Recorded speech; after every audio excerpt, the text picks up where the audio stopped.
Victoria Sullivan smoothed down her emerald green dress one more time, trying to calm the nervous flutter in her stomach. At 34, she'd told herself she was past the anxiety of first dates, but sitting alone in the elegant restaurant with Christmas lights twinkling all around her, she felt every bit as uncertain as she had at 20. The reservation was under the name James Hendricks. Her friend Rachel had set this up, insisting that James was perfect for her. Kind, successful, ready to settle down. Victoria had been hesitant. After her divorce 3 years ago, she'd thrown herself into her work as a pediatric nurse, convincing herself that caring for other people's children was fulfilling enough. But lately, the silence of her apartment had grown louder, the holidays harder to face alone. She checked her phone. 7:15. He was 15 minutes late. The waiter had already refilled her water twice, each time with a sympathetic smile that made Victoria's cheeks burn. At 7:30, her phone buzzed. "I'm sorry, but I don't think this is going to work out. Rachel mentioned you were divorced. I'm really looking for someone without that kind of baggage. I hope you understand. Best wishes." Victoria stared at the message, the words blurring slightly as tears pricked her eyes. She blinked them back quickly, forcing herself to breathe slowly. She shouldn't be surprised. This had happened before, in different variations. Too old, too focused on work, too damaged from her failed marriage. Each rejection, another confirmation that she'd somehow missed. Her chance at the life she'd imagined. She was gathering her coat, trying to maintain her dignity as she prepared to leave, when a small voice interrupted her thoughts. "Excuse me, miss. Why do you look so sad?" Victoria looked down to find a little girl standing beside her table, maybe 4 or 5 years old. She had blonde hair pulled up in 2 playful pigtails, wearing a red velvet dress with a white collar that made her look like a tiny Christmas angel. In her arms, she clutched a small teddy bear. Her blue eyes were bright with genuine concern, the kind of pure empathy only children possess. "Oh, sweetheart, I'm okay," Victoria managed, forcing a smile. "Shouldn't you be with your family?" "I'm with my family. That's my daddy over there." The little girl pointed to a nearby table where a man sat with an older couple. He was looking their way now, concern crossing his handsome features. "But I saw you and you looked lonely, like you needed a friend." Before Victoria could respond, the man was approaching their table. He was probably in his late 30s, with kind brown eyes and an apologetic expression. His dark suit was well-tailored but unpretentious, and when he smiled, it reached his eyes in a way that suggested genuine warmth. "I'm so sorry," he said, gently taking the little girl's hand. "Chloe, you can't just approach strangers like that." "But Daddy, she's sad." "I can help. I'm good at making people feel better." "You always say so." Victoria felt something crack inside, her chest at the earnestness in the child's voice. "It's all right, really." "She's very sweet." The man studied Victoria's face, and she saw the moment he registered the dampness in her eyes. The coat half on, the empty chair across from her. Understanding softened his expression. "Bad date?" he asked quietly. The kindness in his voice, combined with everything else, made Victoria's careful composure crumble. "He didn't even show up. Sent a text saying I had too much baggage." She laughed, but it came out shaky. "Sorry, I don't know why I'm telling you this." "Because sometimes strangers are easier to tell," he said gently. He glanced back at his table, where the older couple was watching with interest. "Listen, I know this might sound strange, but would you like to join us? My parents and we're celebrating my dad's birthday. My mother always orders enough food for an army. And Chloe seems quite convinced you need company." "Please?" Chloe tugged on Victoria's hand with both of hers. "We have chocolate cake coming." Grammy always gets chocolate cake because it's Grandpa's favorite, but she lets me have some too. "You can have some of mine." Victoria knew she should decline politely. Go home to her empty apartment. Maybe call Rachel to vent about yet another failed attempt at dating. But something about this little girl's earnest face, about the genuine kindness in the father's eyes, made her pause. When was the last time someone had simply wanted her company? Not because she fit certain criteria, but just because she was human and hurting? "If you're sure I wouldn't be intruding," she said softly. "Not at all," the man assured her. "I'm Daniel Morrison, by the way, and this is Chloe, as you've probably gathered." As they walked to Daniel's table, Chloe kept hold of Victoria's hand. chattering about the Christmas decorations, her new teddy bear, and how Grandpa was turning 65, which was really old, but not as old as dinosaurs. Daniel's parents, Eleanor and Robert Morrison, welcomed Victoria with the kind of easy warmth that suggested they'd raised their son well. Eleanor, a silver-haired woman with laugh lines and a gentle smile, simply made space without asking questions. Robert, wearing a birthday button Chloe had obviously made for him, offered a handshake and said, "Any friend of Chloe's is a friend of ours." Over dinner, Victoria found herself relaxing in a way she hadn't in months. Daniel explained, in response to his mother's gentle prompting, that his wife had passed away 2 years earlier, an aneurysm, sudden and devastating. He'd been raising Chloe on his own ever since, balancing his work as an architect with single parenthood. Some days are harder than others, he admitted, his voice low so Chloe, who was showing Eleanor her teddy bear, wouldn't hear. She asks about her mother constantly. I try to keep the memories alive, but there's only so much a father can do. She misses having a mom. Victoria's heart ached for this little family. She told them about her work at the children's hospital, about the joy of helping young patients heal, about how it filled some of the emptiness in her own life. Chloe's eyes grew wide with interest. "You help sick kids get better? Like a superhero?" "Sort of like that," Victoria smiled. "I read them stories and bring them juice boxes and make sure they get their medicine." "I love stories," Chloe announced. "Daddy reads to me every night, but sometimes he falls asleep before the ending because he's tired from work."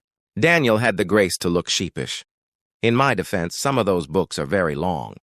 The evening passed in a warm blur of conversation and laughter.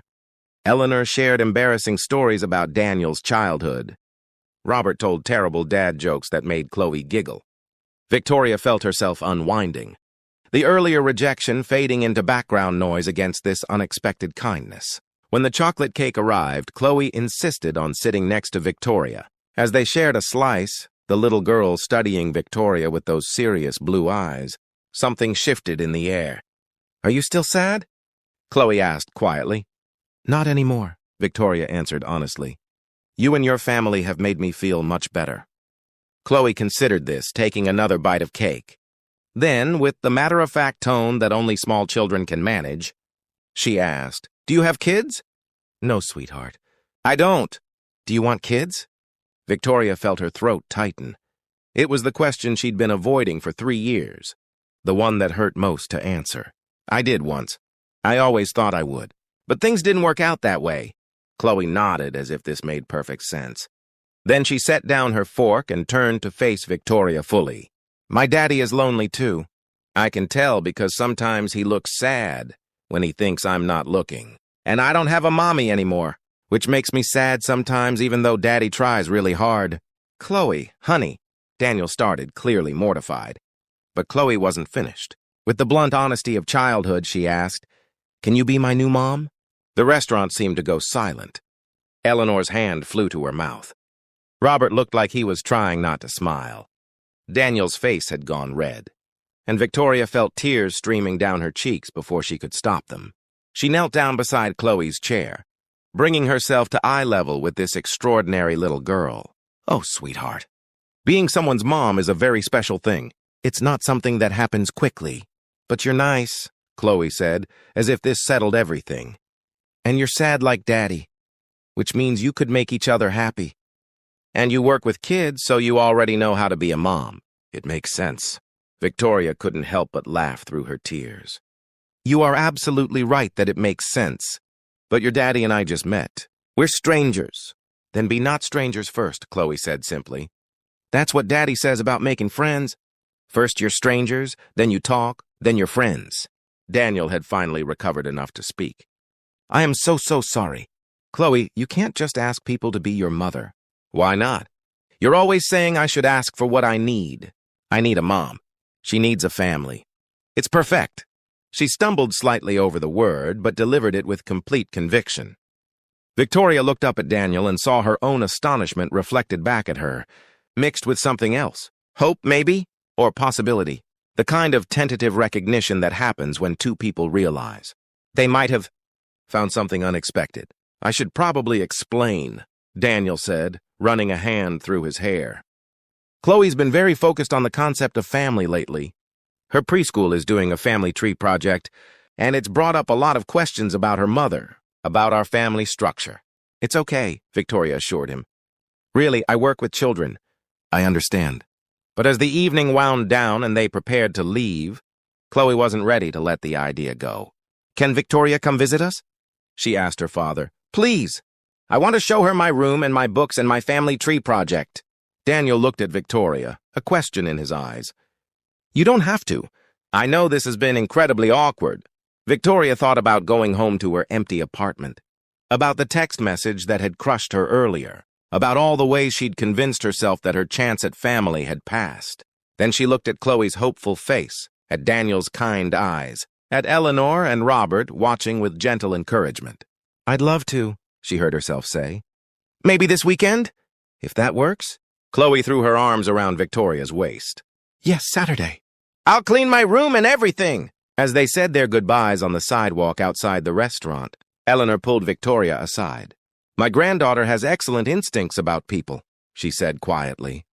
And I haven't seen my son smile like that in 2 years. Whatever happens, thank you for giving them both a little hope tonight. Over the following weeks, Victoria became a regular part of Chloe's life. She visited on Saturday mornings, helping with the family tree project, reading stories, teaching Chloe about the human body in simple terms that delighted the little girl. Daniel was always there, watching his daughter bloom under the attention, gradually opening up about his own life.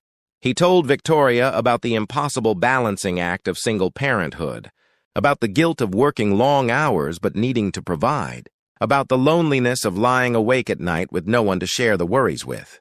Victoria shared her own story, about a marriage that had ended when her ex-husband decided he didn't want children after all, about the years of fertility treatments and heartbreak, about finally accepting that motherhood might never happen for her. I think that's why I became a pediatric nurse, she admitted one afternoon while Chloe napped.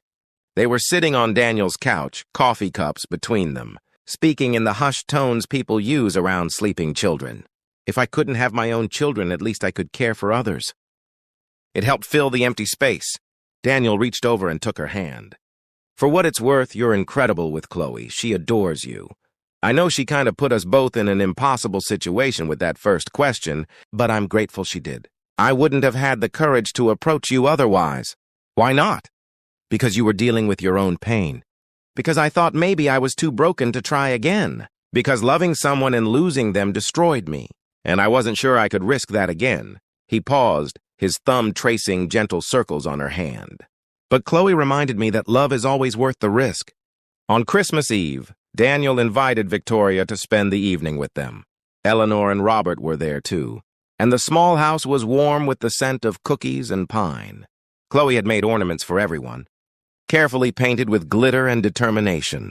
The one she gave Victoria said, "My favorite nurse," in wobbly letters. After dinner, as they sat by the tree, Chloe crawled into Victoria's lap with a book. It was the most natural thing in the world, this small weight of trust and affection. As Victoria read, doing different voices for each character, she felt Daniel's arm settle around her shoulders. Later, after Chloe had finally been persuaded to go to bed, Victoria and Daniel stood on his front porch, watching snow begin to fall. "She's going to ask again, you know," Daniel said quietly. "About you being her mom. She asks me about it every night. Wants to know if you're going to stay." Victoria felt her heart racing. "What do you tell her?" "I tell her that love takes time, that families are built slowly, with care and patience, that wanting something doesn't make it happen instantly." He turned to face her, his hands gentle on her shoulders. "But I also tell her that sometimes, when you find the right people, it feels like they were always meant to be part of your story." Victoria looked up at this man who'd entered her life on the worst night, who'd offered kindness when she'd expected nothing, whose daughter had somehow seen exactly what Victoria needed before she knew it herself. "I spent 3 years convinced I'd missed my chance," she said softly. "That family and love and belonging were things that happened to other people, not to divorced nurses pushing 35. That man who stood me up, he was just the latest reminder that I didn't fit anyone's idea of the right woman." "You fit mine," Daniel said simply. "You fit Chloe's." You fit this life we're building if you want to be part of it. I do, Victoria whispered. I want that so much it scares me. Me too, Daniel admitted. But I think maybe that's how you know it's real. Because it matters enough to be scary. He kissed her then, soft and sweet under the falling snow. And Victoria felt something in her chest unfold like a flower, finally finding light. 6 months later, on a sunny Saturday morning, Victoria moved her things into Daniel's house. Chloe helped, carefully carrying small items and announcing where everything should go. When they reached the bedroom that would now be Victoria's too, Chloe stopped. So you're really staying? Forever and ever? Victoria knelt down, taking both of Chloe's small hands in hers. I'm really staying, if that's okay with you. Can I call you Mom? The question, asked with such hope and seriousness, made Victoria's eyes fill with tears. I would be honored if you called me Mom. Chloe threw her arms around Victoria's neck. I knew it, she said triumphantly. I knew that night at the restaurant. I told Daddy you were the one. Later, as they unpacked boxes and arranged furniture, Daniel pulled Victoria close. Thank you, he whispered, for staying that night, for giving us a chance, for loving us both. Victoria thought back to that Christmas evening, sitting alone at a restaurant table, convinced she'd been rejected yet again, that love and family weren't meant for her. She thought about a little girl brave enough to ask a difficult question, about kindness offered freely, about the way sometimes our greatest blessings arrive in the moments we feel most broken. Thank you for seeing me, she said, for letting Chloe approach a sad stranger, for inviting me into your family, for showing me that it's never too late, that the right love finds you when you least expect it. From the hallway, they heard Chloe singing to herself, a made-up song about having the best family in the whole world. Daniel and Victoria looked at each other and smiled, this couple brought together by a child's wisdom and a Christmas miracle. Because sometimes the best things in life start with rejection and end with belonging. Sometimes it takes a 4-year-old to see what adults are too scared to hope for. And sometimes the family you're meant to have finds you in the most unexpected ways, asking the most impossible questions, offering love when you need it most. Can you be my new mom? Chloe had asked, and Victoria had learned to answer yes. Not just to the question, but to all of it. To second chances and unexpected love. To healing and hope. To the beautiful messiness of building a family from broken pieces and brave hearts. And as snow began to fall outside their window, covering the world in white, Victoria finally understood what home felt like. It felt like small hands trusting yours, like a man who sees your scars and loves you anyway, like being chosen not despite your past but because of everything you've become. It felt like Christmas lights twinkling, like a little girl's laughter, like finally being exactly where you belong.